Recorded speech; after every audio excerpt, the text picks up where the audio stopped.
দর্শক স্বাগত জানাচ্ছি পতাকা বিশ্বে। আপনাদের সাথে আছি আমি ফাহাদ ইবনে মাহমুদ।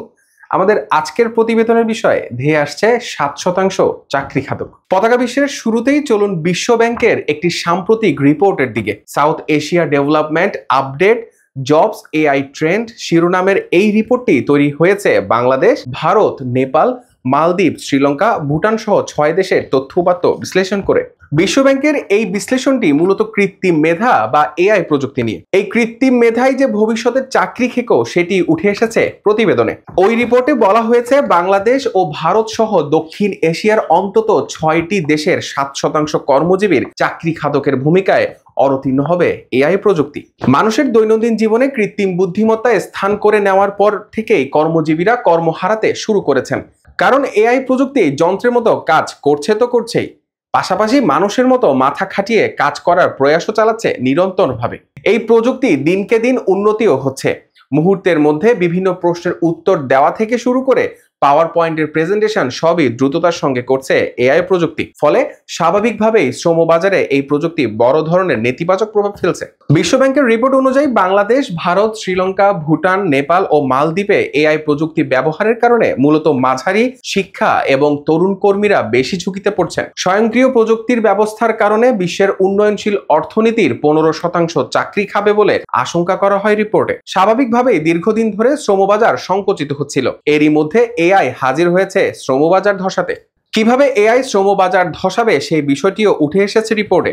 বলা হচ্ছে ওপেন এআই এর চ্যাট জিপিটি হলো এক ধরনের জেনারেটিভ এআই। এখন যদি একজন মানুষ একটি নিবন্ধন লিখতে চান তাহলে তিনি গুগল সার্চ করে তথ্য সংগ্রহ করতেন। প্রাপ্ত তথ্যের মধ্যে থেকে কোনটি কাজে আসবে কিংবা কোনটি বাদ দিতে হবে সেই কাজটি করতেন মানুষ।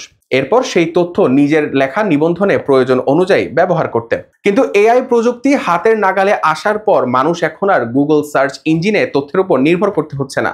এই প্রযুক্তি মানুষের প্রয়োজনীয়তার উপর নির্ভর করে নিজেই প্রয়োজনীয় তথ্য জোগাড় করে নিবন্ধন লেখার কাজটি এগিয়ে দিচ্ছে। শুধু তাই কি, প্রয়োজনীয় ছবিও এঁকে দিচ্ছে, লেখা সংশোধন করে দিচ্ছে, বিকল্প লেখাও নির্দেশনা অনুযায়ী মুহূর্তের মধ্যেই সামনে হাজির করে দিচ্ছে। বিশ্বব্যাংকের রিপোর্টের দাবি কৃত্রিম বুদ্ধিমত্তার প্রবণতায় অফিসের কাজ অনেকাংশে কমিয়ে দেবে। ফলে এখন যারা হিসাবের কাজকর্ম করেন তারাই রয়েছেন বেশি ঝুঁকিতে। এছাড়াও উচ্চ আয়ের এবং অধিক দক্ষতার চাকরি যারা করেন তাদের কাজ হারানোর সম্ভাবনা বেশি। বরং নিম্ন আয়ের চাকরিজীবীরা কিছুটা নিরাপদে থাকতে পারেন। তবে এক্ষেত্রে অভিজ্ঞতার দাম রয়েছে। যারা অভিজ্ঞ তাদের চাকরি হারানোর সম্ভাবনা কম, চাকরি যাওয়ার সম্ভাবনা বেশি নবীনদের।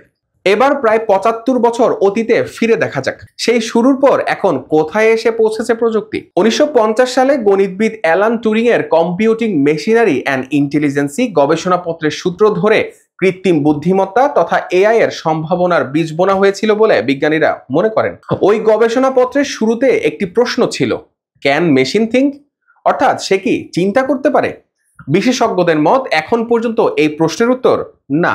এআই এর দুর্দান্ত দক্ষতা থাকলেও মানুষের নিউরাল নেটওয়ার্কের অকল্পনীয় ক্ষমতার অধিকারী সে হতে পারবে না। ফলে চাকরির বাজারকে এই প্রযুক্তি পুরোপুরি সংকুচিত করে দেবে এমন আশঙ্কা অমূলক বলেই মনে করছেন বিশেষজ্ঞরা। কিন্তু 7 থেকে 10% কিংবা আরো বেশি বা আরো কম শ্রমজীবী কর্মের খাদক হয়ে উঠবে এআই প্রযুক্তি, এটা এখন বিশেষজ্ঞরাই স্বীকার করে নিচ্ছেন। অতএব এআই প্রযুক্তি উন্নতির সঙ্গে সঙ্গে কর্মজীবীদের কর্মখাতক হিসেবেও দেখা দিচ্ছে এআই প্রযুক্তিকে। দর্শক, এই ছিল আজকের প্রতিবেদনে। দেখা হবে পরবর্তী পর্বে। সেই পর্যন্ত সবাই ভালো থাকুন, সুস্থ থাকুন। আল্লাহ হাফেজ।